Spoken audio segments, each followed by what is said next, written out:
Welcome to Awesome Movie Year, the podcast where we take a look back at an awesome year for movies, which is every year.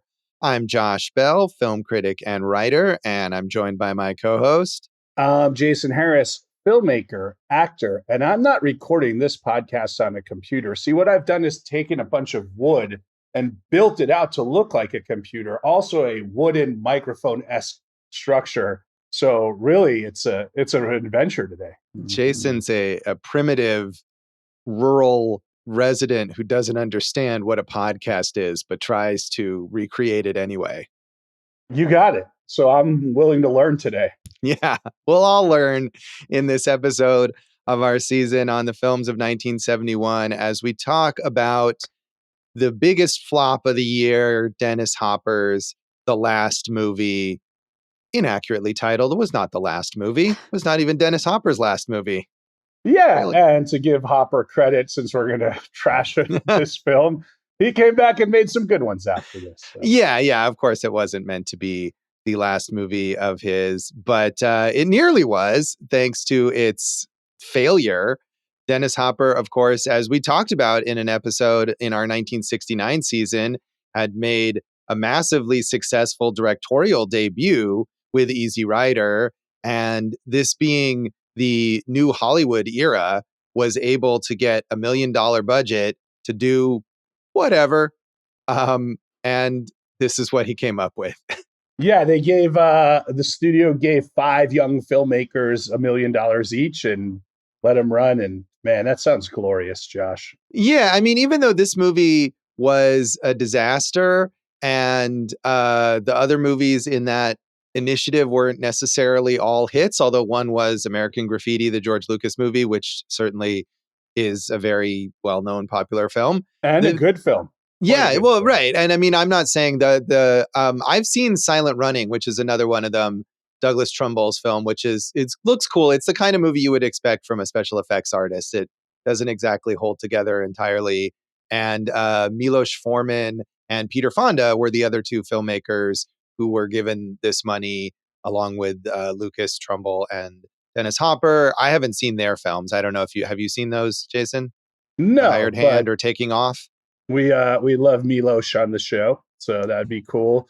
We know Peter Fonda more as a producer and actor on this show. So, I mean, these would all be worth watching just to see where we're, really in the kind of upswing of new Hollywood, like kind of the hits and misses of it.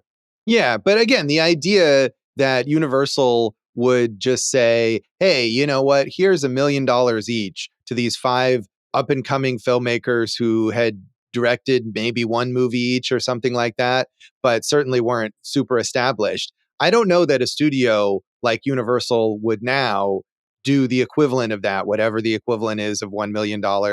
I think it's been done. I think Blumhouse did it a few years ago, right? Not a huge studio, but kind of a boutique out of a studio. Didn't they do that with either Amazon or something where they're giving like those 5 young filmmakers a budget to make these type of movies? I mean, Blumhouse did have a thing with Amazon that was like a sort of branded package of several relatively low budget films, which I think were probably from new filmmakers. I seriously doubt, though, that was an instance where Blumhouse just gave them money and said, make whatever you want. And that, I think, is the key thing here. It's not just, hey, we're going to hire a young new filmmaker to make a movie, but we're going to say, here's the budget and we don't even care. Like, do anything. I mean, if you get 3 kind of middling movies, an all-time flop, and American Graffiti, that is a successful venture right there. Yeah, and Silent Running definitely has a cult following, even if I was sort of lukewarm on it. So I don't know about those other two, if they have much of a reputation either way. But I just think it shows the climate of new Hollywood, right? The idea that this is something that a studio would do because this is what audiences wanted or what studios assumed audiences wanted at this time. And they were giving filmmakers like this so much freedom. And Dennis Hopper abused his freedom, perhaps, but other filmmakers took advantage of it to turn out really impressive films. I am a fan of this, as you know, kind of new Hollywood's one if not my favorite kind of time period for American filmmaking, this or the 90s indie filmmaking, which is really kind of reticent one of the other, you know? So um, I think it's interesting and unique, and there is no new Hollywood without Dennis Hopper. Yeah, even though he kind of flamed out quickly here with this one. And I mean, as much as I'm praising Universal for having done this, and I don't know what the release patterns were on those other films, but when Hopper showed up with this movie or didn't show up for a long, long time with this movie, went down to Peru and shot for way longer than he was supposed to, and then spent even longer in post production. They kind of pulled their support for him. So I mean, he got the budget, but he didn't get the release. It opened in New York City and closed after 4 weeks, and conflicting information, at least, about how many other cities it played in. I think Hopper himself claimed that it never opened anywhere else, but it did seemingly play at least in some other places, including in some drive-ins under a different title, which, as we recently talked about in our episode on A Bay of Blood, was a common technique to get people to show up to see a movie that they might not have seen or they might have heard about and not wanted to see. But it definitely didn't have the level of studio support that I'm sure he would have hoped for when he got the budget and the green light initially. And in a way, that's, you know, whatever we think about this film, it makes it unfair. We talked about this when they kneecapped Heaven's Gate. And I think you could look at both of these as like, you know, kind of two of the biggest flops of new Hollywood. But if the studio is screwing you and they're not giving you a release, you know, it's really kneecapping the whole thing. You know, this did play well, Josh, in the film festivals right there. You ever go to a film festival, Josh? You ever? I have, from time to time, been to a film festival. It did win the Critics' Prize at the Venice Film Festival, and I'm So not give sure. it a chance, man. So, you Yeah, I know, mean, on the other hand, having seen this movie, I have a hard time imagining that it could have been a success had the studio put more resources behind releasing it. well, Josh, you got to remember it's 1971, baby. Things were different. Even so, I mean, I think you compare this to Easy Rider, which was a huge hit, and there's definitely similarities. But I think in Easy Rider, the things that he's trying to do, the sort of impressionistic editing or the use of all these music montages, or the characters who are sort of outside the mainstream and railing against uh, the mainstream culture and all of that stuff that works to whatever degree it does work in Easy Rider, I think completely falls flat here. Part of that is, like you said, all of the restraints are off. Where's Peter Fonda, Bob Rafelson, Henry Jaglom, like guys who like kind of help structure these things. I think Hopper needed that. And as you saw in the later films he directed, like, oh, he is a capable filmmaker when you kind of put rails around him. Yeah, and I mean, even with the people who he did work with here, Stuart Stern, the screenwriter, who he commissioned to write the screenplay based on the story that he kind of conceived, and then he didn't really use the screenplay at all. And Stern, I think, eventually approved, but I mean, presumably there was some structure here. There is a plot, and it could have theoretically played out in a more coherent manner.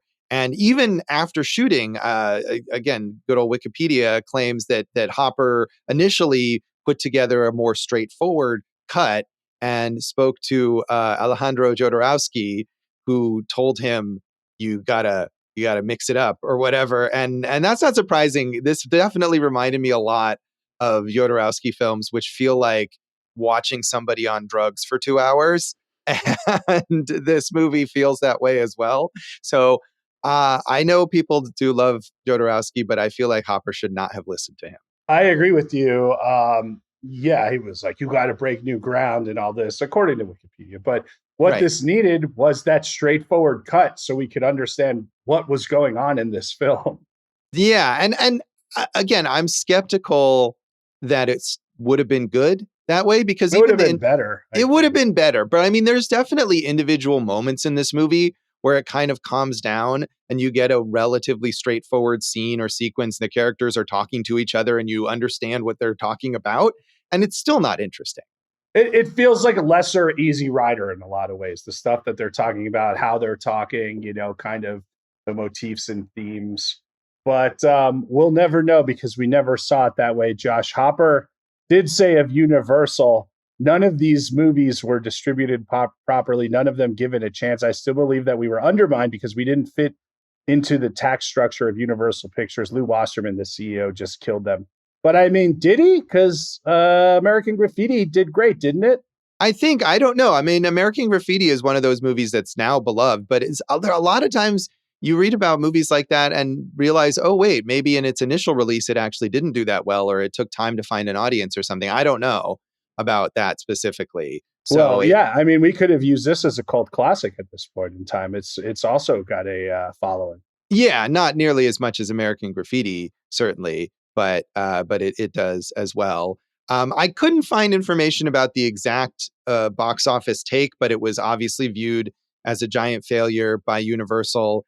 And overall, I mean, and immediately so, like looking up reviews for this, they already say, oh, this movie is a failure. I mean, the one review talks about that I found opens with saying basically Dennis Hopper has destroyed New Hollywood by making this giant failure. So, I mean, they're already on to that immediately when it's first come out.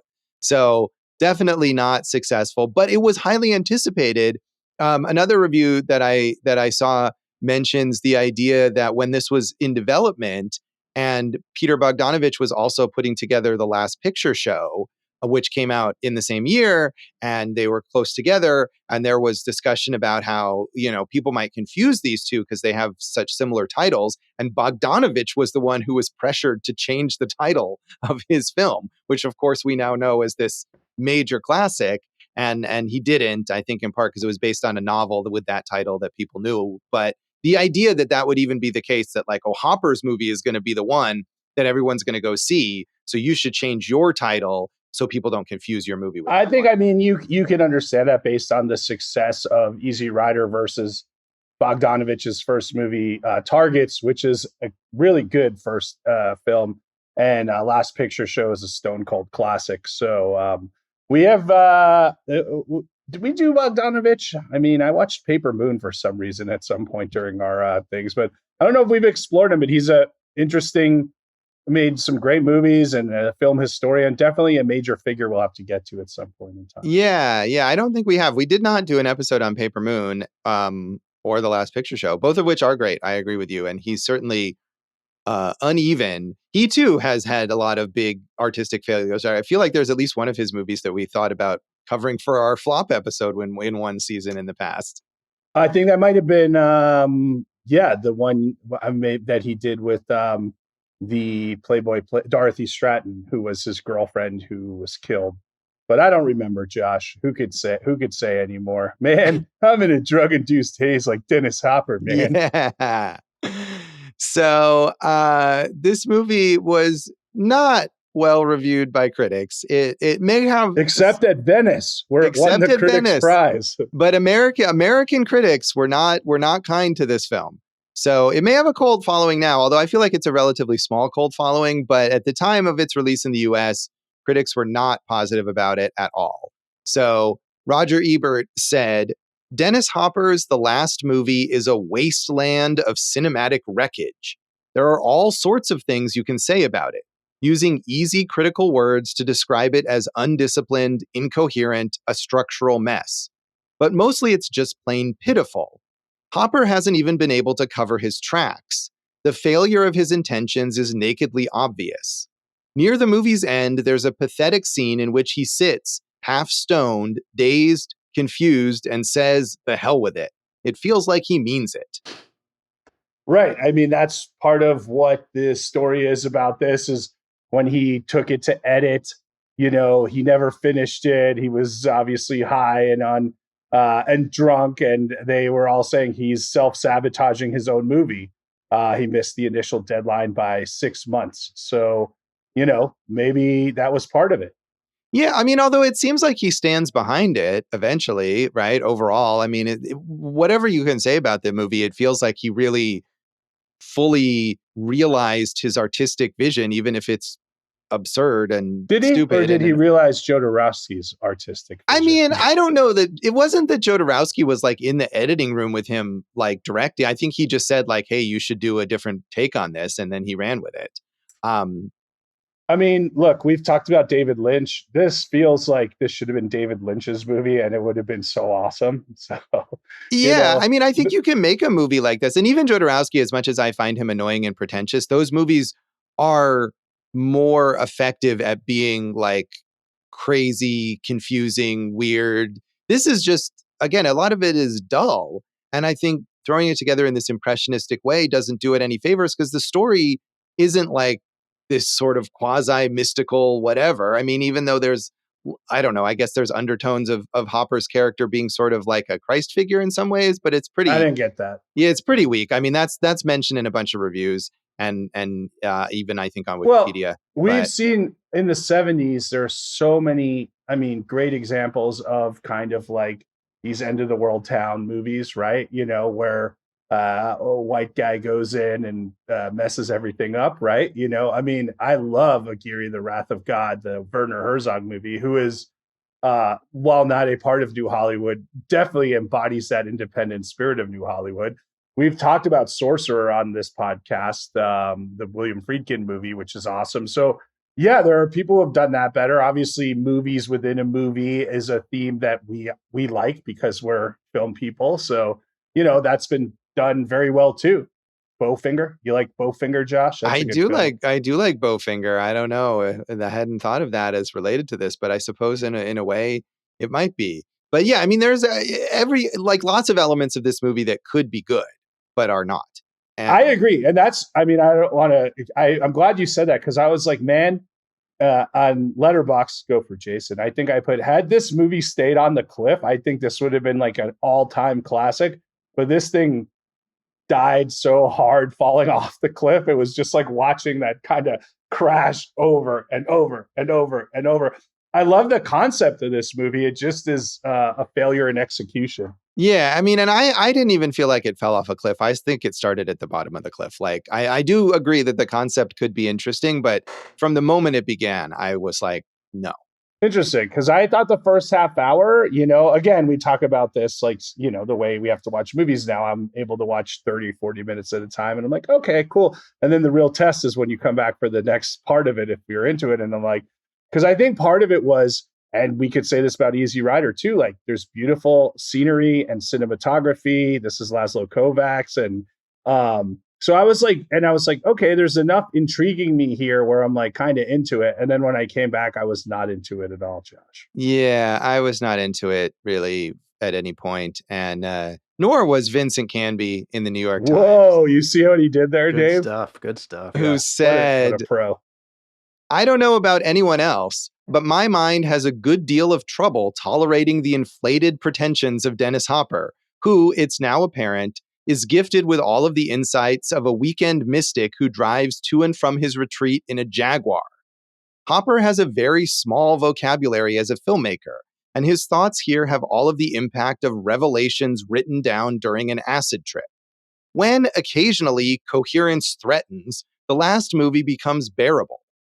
I have no doubt that fantasy and reality did become confused, at least to the extent that the last movie itself comes to look every bit as indulgent, cruel, and thoughtless as the Dream Factory films it makes such ponderous fun of. Dang, bro. Yeah. Take that, Andy Warhol.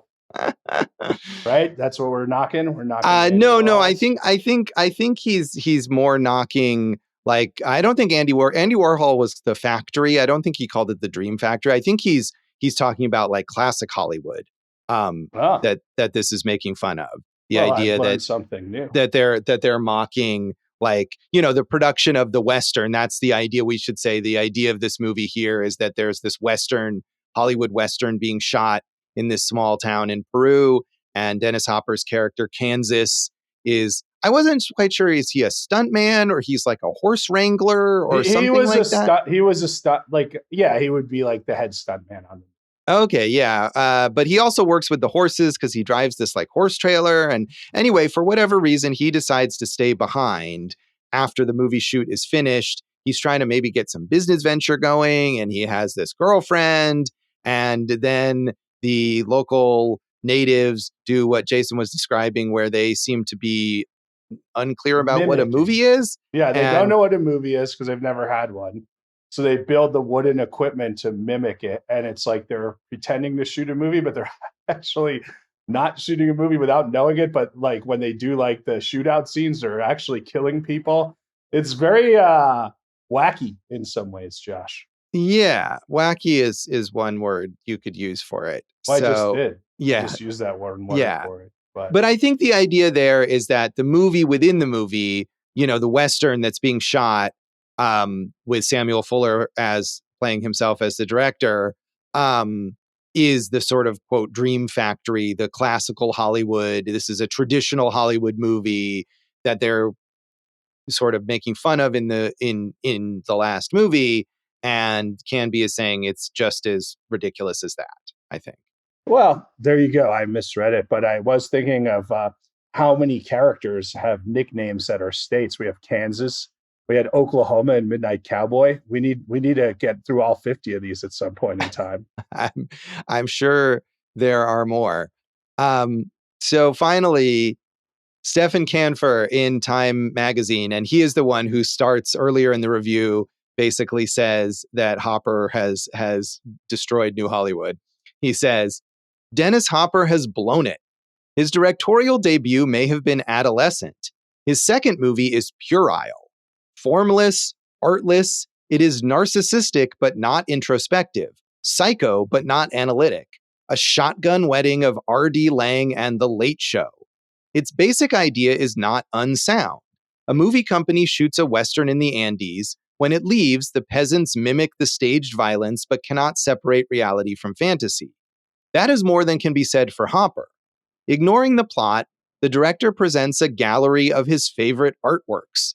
Waterfall with a distant view of Dennis, effect of Dennis through Peruvian haze, ruins of Dennis by twilight, and his favorite, Dennis as the universal infant. I thought his favorite would have been Dennis having sex with ladies. Yeah, that is a good one too. He definitely likes that one. I mean, you know what? He's the star of the movie. You have to have him in scenes, So if you were gonna cast someone else, you would have had those shots with someone else. So yeah, but he didn't cast. I mean, it's not hard to argue that this movie is self-indulgent, of course, in the way it portrays Hopper himself. Yes, and as you know, I watched American Dreamer, the documentary about this time period and the making of this film. And Dave, I think Josh, if we wanted to see Josh squirm for an hour and 20 minutes, that would have been the best thing, because the idea of pretentiousness and narcissism and someone who's completely full of whatever they want to believe in is on show throughout that whole time. It's almost unbearable. I like Hopper as an actor.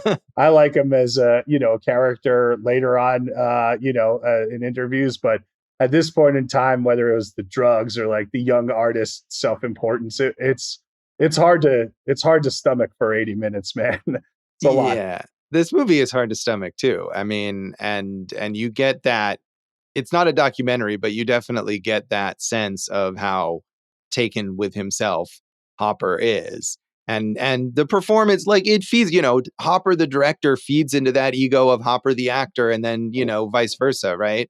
It all kind of it's a feedback loop of some sort. Yeah, Hopper the actor is not bad in this. It's just, what do you follow? And then in the last one, he's got that amazing chemistry with Peter Fonda, and you got Jack Nicholson just like exploding on the scene off the screen. And the closest you get to that is awesome music by Chris Christopherson, who we know became a really good actor in the 70s, but has no chance to act here. Yeah, I think he has one line here and then he gets to sing some songs. But that was the thing, right? I mean, you look at the cast list here and there's all these famous names of people who honestly I didn't necessarily even recognize in the film. But Hopper just had these people, friends of his, come down to Peru and hang out. Peter Fonda, Dean Stockwell, Russ Tamblyn, Henry Jaglom, Chris Christopherson, Michelle Phillips from the Mamas and the Papas, who I did recognize. But these people, some of them I didn't even notice when they appeared. I agree. I didn't recognize Peter Fonda in there until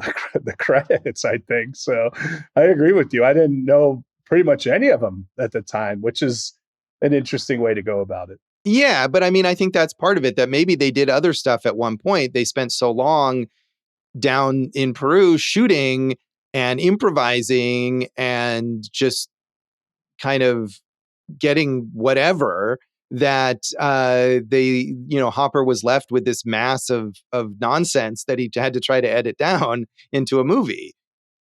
Well, we know that happened also on, Easy Rider, but you mentioned Henry Jaglom, who only got the, assistant credit as opposed to the editing credit. They needed someone to come and crack the whip and, structure this son of a bitch. Jodorowsky, you're a bad right. influence. That was the opposite of what happened, clearly.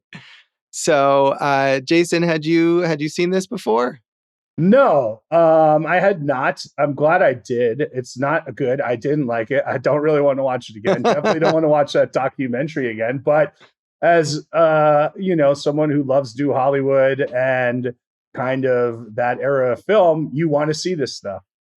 Yeah, I had not seen it either, and I guess I'm glad that I did. It is an interesting curiosity of that era.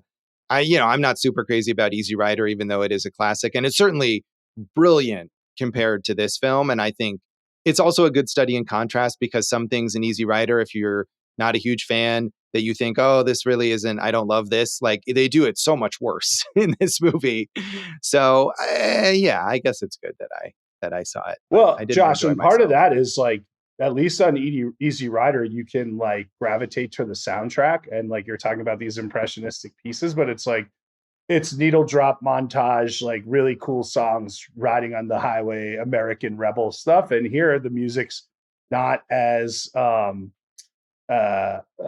don't know, just doesn't resonate as much. And then at the same time, you're really not sure what's going on at any of those scenes. Whereas I can follow man driving motorcycle to next destination. Right. There's a simplicity to Easy Rider. And I agree. I feel like this movie tries to do what Easy Rider did with its music, and the songs here just are not as strong overall. I wasn't really into them. So, David, you seen this before? I had not, and you guys know I did not like Easy Rider, so I wasn't exactly looking forward to it, but I guess I'm glad I saw it. All right. Well, we're all reluctantly accepting of having watched this movie. So we'll come back and talk some more of our general thoughts on the last movie.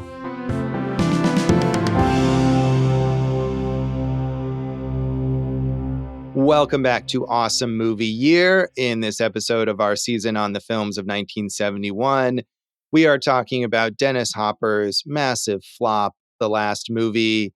And Jason, I think you mentioned the cinematography. Is there anything else that you liked about this movie? The scenery, which is often shot within what you see in the cinematography. Right. So, I mean, I like the concept. Like I said, I didn't really understand it. And then I'm like reading the recap, like, on like the summary on Wikipedia. I'm like, oh, that's brilliant. But I didn't get any of that while I was watching this. Yeah, I don't know. Like, well, two things. One thing with the concept that I really didn't get, that it says, again, it claims on Wikipedia that someone is killed, like a stuntman is killed. I think a lot of them are killed. During during the production of the Hollywood movie. Okay. And I didn't get that at all. Mm-mm.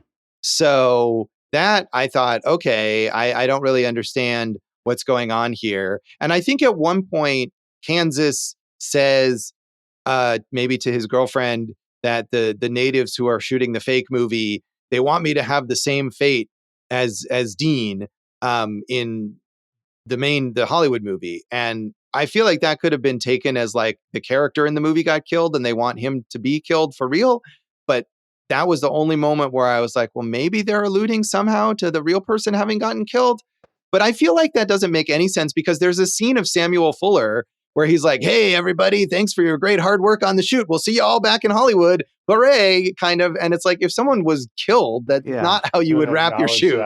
Yeah. Right. And I mean, I'm referencing the indigenous people, like crafting replicas of cameras and microphones out of wood. But is that even clear what they're doing with that stuff? I mean, you could see they're mimicking making a movie, but is it ever clear that, like, hey, they don't know what a movie is, so they're just kind of pretending or trying to do what Hollywood did? Like, none of it was really clear at all. Yeah, I think at one point the local priest who talks to Kansas and is kind of trying to get him to intervene because the locals are getting hurt while they're doing this. I think he sort of explains it, but my issue with that more was like, why don't these people know what a movie is? Like, we see the town. It may be a small town or kind of isolated, but they have like nightclubs and stores and all of this stuff. Like, but yet we're meant to believe that these people don't understand what a movie is. Right. Or that throughout the course of the entire filmmaking process, there was never any kind of explanation to them of what's going on and like what the equipment is. That also doesn't really jive, Josh. I mean, right. This isn't like some sort of uncontacted tribe in the middle of the rainforest, right? These are people living in I think that's what he's trying to go for, Yeah. but he's setting it in a more modern setting, right? Yeah, that didn't make it. I mean, if that was supposed to be the idea, that didn't come across at all. And I mean, and Kansas himself, right? He has this girlfriend who's a local person and she knows what's up. She's completely modern. And so I felt like that was really condescending, like, oh, these people in South America wouldn't possibly know what a movie could be. Like, it's 1971. Yeah, no, I can see how you could take it that way. I think it's more misguided and lazy. Like, it wasn't executed well, as opposed to, and it's a different time period. But I think of Aguirre when I think of like, yeah, Aguirre takes place in like, what is that, like the 1500s? I or said something? it's a different time period, man. But the way that the interactions between the white Europeans and the natives are done is, I mean, that movie's brilliant, right? It's an all-timer. So you can see something of this same time period filmed, like Aguirre is 75, 77 or something. And, you can see it done in a much better way. Yeah, I mean, I think if he wanted that to come across, he needed to make it like more desolate. Yeah. Right, More, exactly. like you said, like more in interior, lost tribes, that type of stuff. Yeah, it made me think of like, I actually haven't seen this, but I know, The Gods Must Be Crazy, the movie about like an African tribesman who finds like a Coke bottle or something and thinks it came from heaven. And like, I think that movie is now considered quite racist. And not enough for them not to make a sequel. It's true. Well, yeah, that was soon afterwards, I think. But I haven't seen that movie, so I can't say. But it made me think of something like that. But at the same time, these people don't see, even when they interact with Dennis Hopper, like there's the guy who is the sort of fake director of the movie, and he doesn't seem like he's some sort of confused tribesman. You're right. None of that translates. Like you said, hey, there are whorehouses, there are orgies going on, there are rich whites down there, of these end of the world towns. So like there is this commingling of cultures. Like you don't think like the rich investor dude or like the dude who has like the gold mine was ever like, yeah, man, I miss movies. I want to watch a movie at some point in time, right? Like, yeah, I think you're right on this, Josh. Yeah, or the rich white American who we meet, he owns, what is it? Is like a broom factory, I think. And I mean, if he's got a factory there, is he not going to put some stuff in the town to entertain his exploited workers so they don't rise up and kill him? And himself, right? Because he's like, yeah, he comes from America, and wherever you're from, you like your home comforts. So if you're rich, you can put a movie screen out there, and right. Get some prints going. That all just felt completely false to me, and I think you have to buy into it to some degree. I mean, granted, it's not a realistic film, and those reviews, a lot of them mention the idea of the commingling between fantasy and reality, but I don't think it's meant to be a complete fantasy world. I mean, there's no I don't know, metaphysical or supernatural elements in this movie per se. Josh, explain Chris Christopherson to me. I love Chris Christopherson, an all-time great singer-songwriter and a very good actor. And he's just there playing music for like 20 minutes and then he's never there again. Yeah, well, again, I feel like a lot of this is just Hopper inviting these various people, including Chris Christopherson, to come hang out and like sit around and we'll have you do something. Wikipedia credits him as the minstrel wrangler, and I'm not even sure what that is meant to mean. But it seems like if he has a character, it seems like he's working on the movie set because his only line is telling Kansas like, "Hey, they're looking for you on set." So he works on the movie in some capacity, it seems like. Well, But you do get to hear him sing "Me and Bobby McGee," which is one of his great songs that we better know as Janis Joplin, Big Brother and the Holding Company song. So at least we got that right, Josh. yeah, that's cool. And I mean, I prefer the Janis Joplin version, but I mean, that is a good That's song. okay. Yeah. But no, he's just kind of sitting on like a rock playing his guitar when we see him. And then Kansas rides by on a horse and he says, "Hey, they're looking for you." And that's all. But I mean, who knows? There could be hours of footage of Chris Christopherson doing stuff that they shot for this movie that didn't end up in it. So I don't know. I think the only explanation for that or for any of those people is that they were friends with Dennis Hopper and he had a bunch of money from the movie studio and he said, "Come on down to Peru and hang out." And they did. Okay, that's a fair explanation. I'll take it. Yeah, you really miss Jack Nicholson not being in this one. Yeah, well, I mean, I think as we talked about when we did our Easy Rider episode, I mean, that movie, if it's also kind of shapeless and meandering and whatever, Nicholson comes in and he just like snaps it into shape because here he is giving this focused, real performance where he's got a character that you can grab onto and he's delivering a lot of interesting dialogue. And we don't have that. I feel like, that's the kind of thing that maybe the Don Gordon character, Neville Roby, the fellow sort of expatriate who decides he's going to become a gold miner, could be. I mean, he does end up after a while having a lot of dialogue and he has that kind of crazy dynamic with Kansas where they're encouraging each other to do ridiculous things. And the movie ends for some reason with a scene of them like at a campfire talking about what they know or don't know about gold mining, which is clearly improvised because you can feel the actors trying to yes and that scene into being longer. But I feel like Nicholson could have done a much better job with it. I agree with everything. I literally thought that was a derivative character of was it Georgie from I don't Easy remember his Rider? name. Yeah. Even to the point where they're talking about how they want to have sex with women, and in Easy Rider, they're like, we got to get some right, and they're like trying to riff off that at one scene, and it just doesn't work. Dave, take over. It doesn't work. That's all I have to say. End of episode, boys. Yeah. I mean, I feel like we should talk about Stella Garcia, who is really the second most prominent character in this film, playing Kansas's local girlfriend, who, I mean, as a character, at times, she is sort of a voice of reason in a way, because she's like, "What are you doing here?" I mean, basically just with any of the crazy stuff that he does. But then he just kind of beats her up casually at one point. And I don't know whether the movie or Hopper has the perspective that this is bad. Yeah, you're right. Because she's a hooker, right? Right. Or a former hooker, it seems like maybe now that she's hooked up with Kansas, she doesn't have to do it anymore. And there's so much you could do with that, right? She's trying to get out of that life. So she goes with this guy who is able to provide her with, certain material comforts, but treats her like crap. Is she better off? Is she worse off? Is it the same?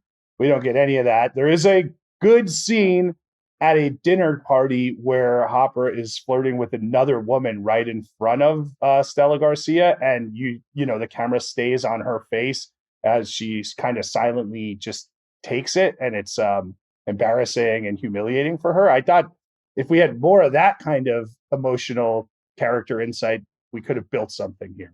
Yeah, I mean, and I think more sense that Kansas as a character and not just Hopper as a person is this kind of inconsiderate asshole, and that maybe he is deluded, much like the other character is deluded about the gold mine, that Kansas is deluded about his prospects, or he talks about building a hotel on like this mountain, which I think they start to build.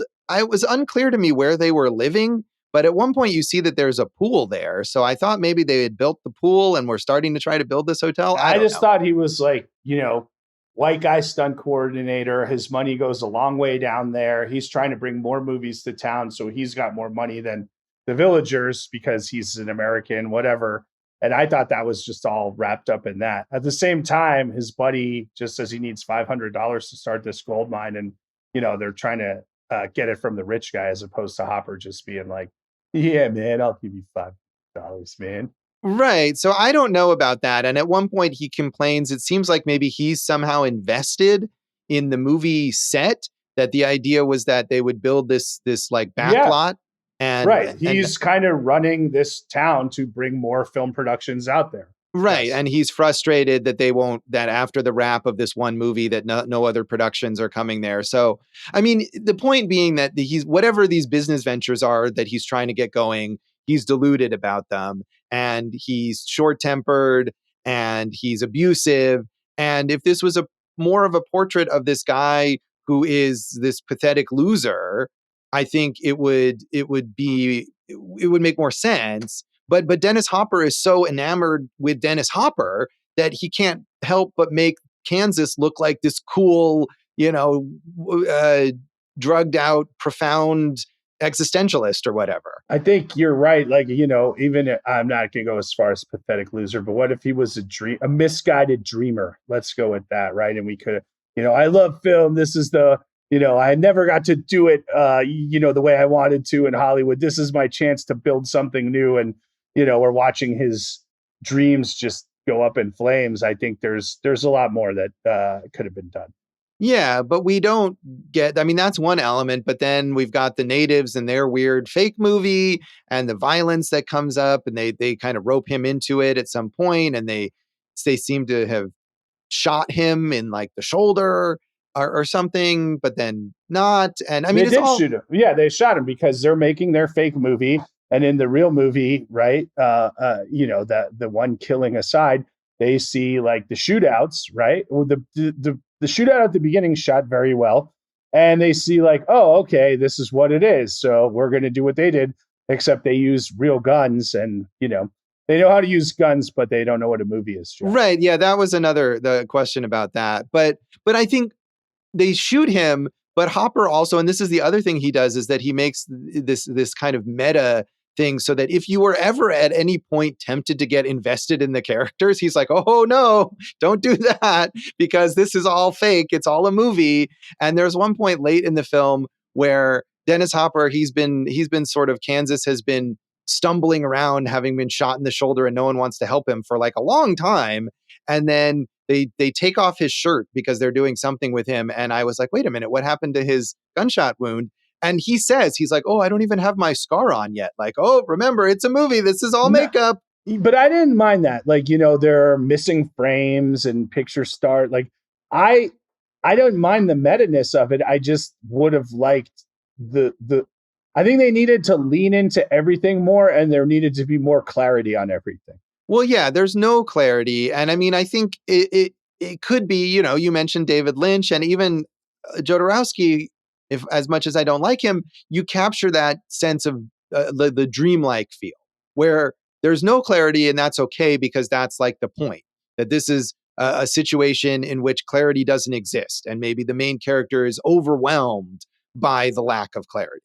But from Kansas's perspective, these events are unfolding normally or linearly or whatever. It's just the He's audience. on a lot of drugs, Josh. Yeah, I guess. Although, do we see him do that many drugs, or we just assume because he's Dennis Hopper that he's on a lot of drugs? I think it's both, I think both of those things. I mean, they go out and they have that crazy night on the town where they're just heathens. So I think we got all that. Yeah, I guess. I mean, they do get drunk. And that's another, I feel like, a relatively decent representation of the discomfort that he puts his girlfriend in, right? Because the rich American businessman who owns the broom factory wants to get some hookers. And so Kansas kind of ropes in his girlfriend to get them people, even though she's trying to get out of that world. And she's standing there and she's clearly very, very uncomfortable, and he's exploiting her. And so, I mean, that relationship could be taken as some sort of like metaphor about, colonialism or white people exploiting indigenous people or something. But it's all just so muddled that we can't get anything. It's hard to argue that Dennis Hopper has any sort of social perspective here. Well, his brain was fried, Josh. His brain was fried. Indeed it was. So, Dave, did you like the soundtrack? Nah, not really. I honestly didn't like anything about this movie, and I keep going back and forth between this and Easy Rider, and where where they kind of one stops and the other ends, and like it's all just a mishmash of just druggy dumb shit, basically. I don't know. I mean, I feel like the druggy dumb shit definitely comes across better in Easy Rider, though. Yeah, definitely. Nah. Dave, you conservative. Nah. Damn hippies. Yeah. Although weirdly, right, an Easy Rider, I think that's another thing, is about hippies and that counterculture. Authority. But you never get the sense here that Kansas is in any way like he wouldn't like hippies or care about hippies. He likes money and having sex with ladies. Like he doesn't. Yeah, but hippies like having sex with ladies, and they like drugs, and so does Kansas. So, but I mean, he's just a capitalist, like, rapist, basically, of the land and of the indigenous peoples, and literally perhaps of his girlfriend. So I mean, calling him a rapist is a bit much there, Josh. I mean, he's an exploiter. That's fair. Yeah, he's an exploiter of everything, all the resources, human and otherwise, in this town. And I mean, he's really no better than the American businessman, right, who comes in and opens the factory, and presumably because he can pay people here much less than in America or whatever. There are no hippie ideals in this movie, is what I'm saying.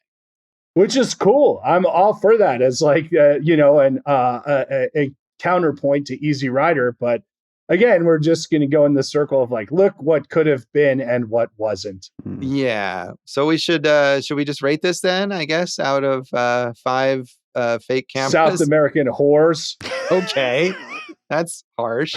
I got 1.5 South American whores for me, and that's pretty generous, I'd say. Yeah, I'm going to give it 1 out of 5. It's just, this was a really, it's not even that long, but it was a really grueling experience to get through. And it's, I don't love his Easy Rider, but this is much worse, I think. And also, if you're wondering, I also gave the documentary 1.5 South American. Man, yeah, Jason had a lot of experience with Dennis Hopper's madness to lead up to this episode. Well, real fast, I mean, it's a film, I mean, a documentary about making films, which I love, Hearts of Darkness, Burden of Dreams, the one we've mentioned with Terry Gilliam. Lost in La Mancha. Yeah, I love that style of movie. And this one just becomes like this movie itself, impressionistic without actually expressing anything. And when it does express, you're like, I don't want to see this guy talk anymore about how great everything is with him. Yeah, that sounds like a horrible experience. So, Dave, what's your rating for this? Well, on Letterboxd, I gave it 3 stars. But like I said in my Letterboxd review, I wrote myself into a corner by giving Easy Rider 2.5 stars. And so, like, I don't know what the hell this was better than Easy Rider? Not really. I think I'm going with just 1 star on this thing. This thing sucked, and I'm going to go back and drop my Easy Rider review too. I just don't like crazy. Dennis Hopper. Basically. Oh man! Yeah. All right, you're weird with your reviews. Don't follow Dave on Letterboxd. Follow Go for Jason. There you go. You follow us all. Give us, then you get a range of perspectives here. Dave, what's the most exotic whore you've ever paid for? We'll come back and talk about the legacy of the last movie.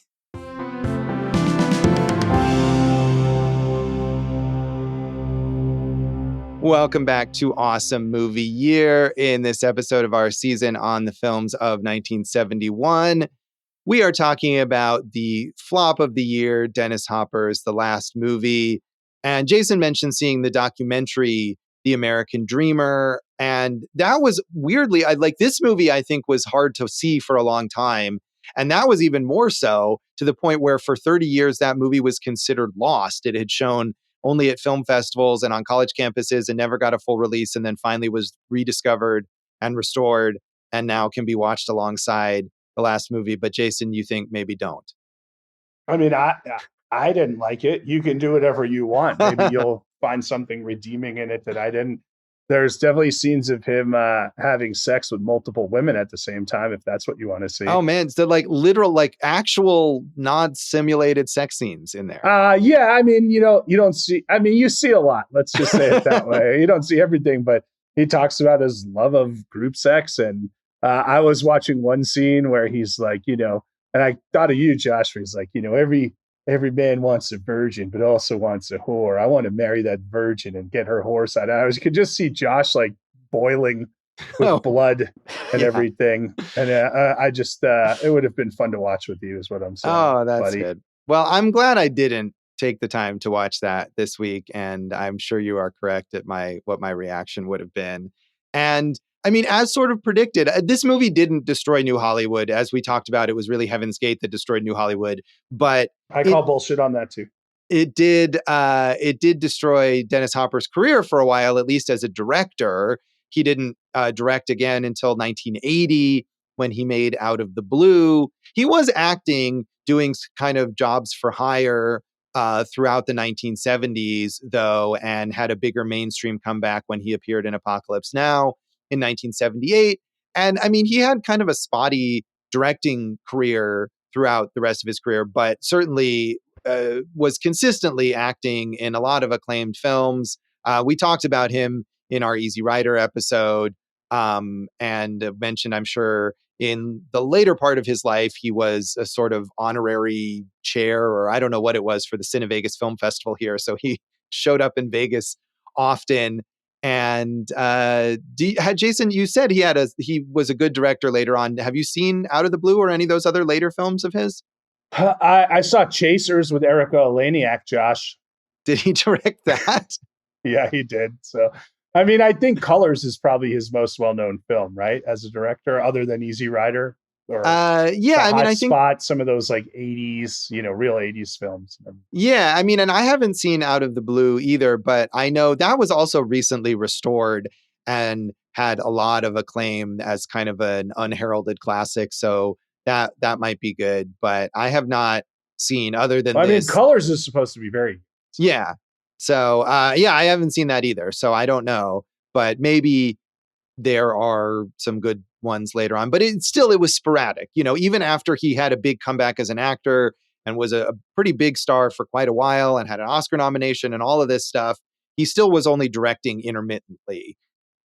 I think that's okay. I mean, honestly, he's a better actor than he is a director, right? Yeah. And I think when he, like you said, like Apocalypse really was the one that brought him back, and he had like a self-imposed exile after this failure and, the failure of this film.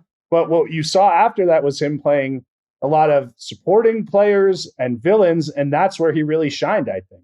Yeah, very, very memorable as the villain in Speed and in the first season of 24. Victor Drazen? Yeah, good stuff.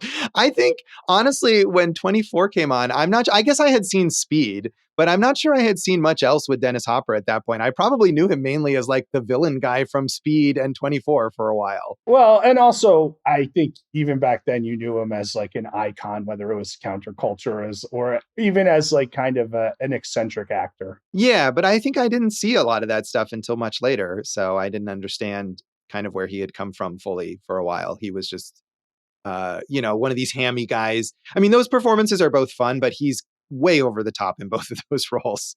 Josh, you go to the drive-in movie theater a lot. If you saw a movie called Chinchero and knew nothing about it, would you go see it?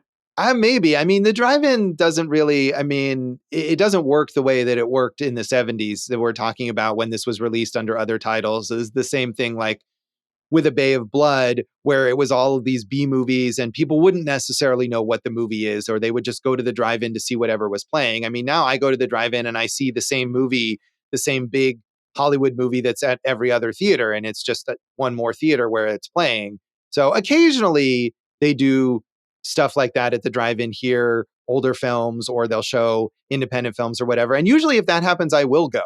Like, oh, here's my chance to see this horror B movie like Slaughterhouse. I saw the movie about a killer sloth at the drive-in here. And years and years ago, I did actually see a double bill of American Graffiti and Two-Lane Blacktop at the drive-in here. Ooh, nice. That's exciting. Yeah, that was cool. But they don't do stuff like that most of the time.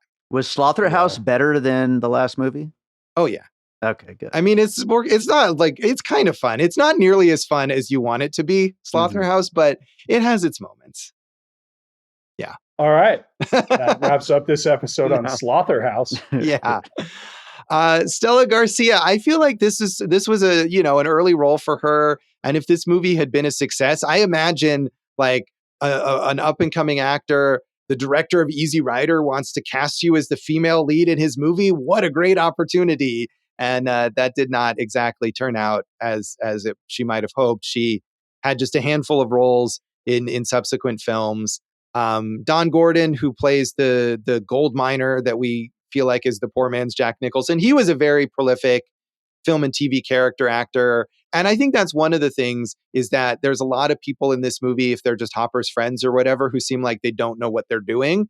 But someone like that, who's done tons of character work, probably comes in and he's just like, I'm a professional. I'm just going to do what's called of me. And he's fine. He's no Nicholson, but he's fine. Yeah, he's okay.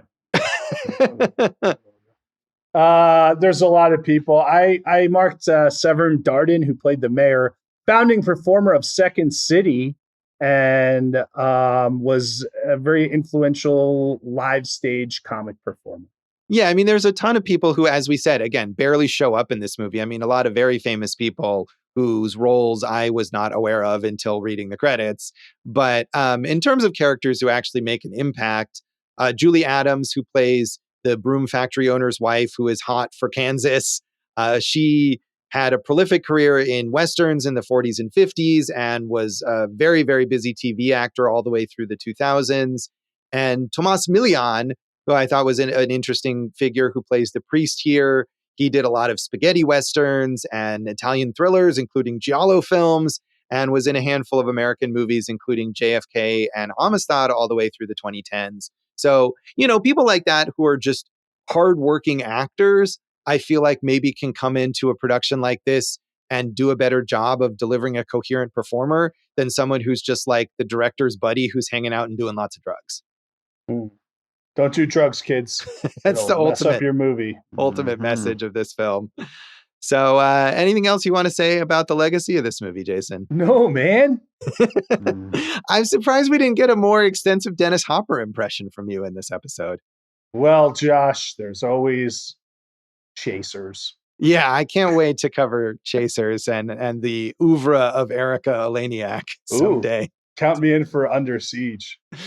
All right. Well, remember the cake scene, boys? Yeah, I do remember that. Yeah, that's a fun one. Maybe we'll do that. That seems more likely a candidate for an actual episode. But that's the last movie, and that is this episode of Awesome Movie Year. You can check us out online and on social media. We're at awesomemovieyear.com. Awesome Movie Pod on nothing. Awesome Movie Year on FB and IG. I'm Jason Harris Comedy, or Jay Harris Comedy, and all the things. Go for Jason on Letterboxd. You can find some old things from me at joshbellhateseverything.com. I'm at Josh Bell Hates Everything on Facebook, at Signal Bleed on Blue Sky, and on Letterboxd. And if you're on Letterboxd and you suffer through this movie or watch any of the movies we talk about on the show, tag your review Awesome Movie Year. We would love to know what you think. And check out our producer David Rosen's awesome podcast, Piecing It Together. Check out Piecing It Together wherever you listen to podcasts, and follow us on social media at Piecing Pod. Jason, what's in our next episode? Josh, we're staying in another country, this time France, where they do know what movies are, Josh, because they have film festivals like Cannes, where movies win the Palme d'Or, including the next movie we're going to cover, The Go-Between. So tune in next time for The Go-Between, and thanks for listening to Awesome Movie Year. Thank you for listening to Awesome Movie Year. Make sure to follow Awesome Movie Year on Facebook, at Awesome Movie Pod on Twitter, and at Awesome Movie Year on Instagram. And if you like the show, review us and rate us with 5 stars on Apple Podcasts.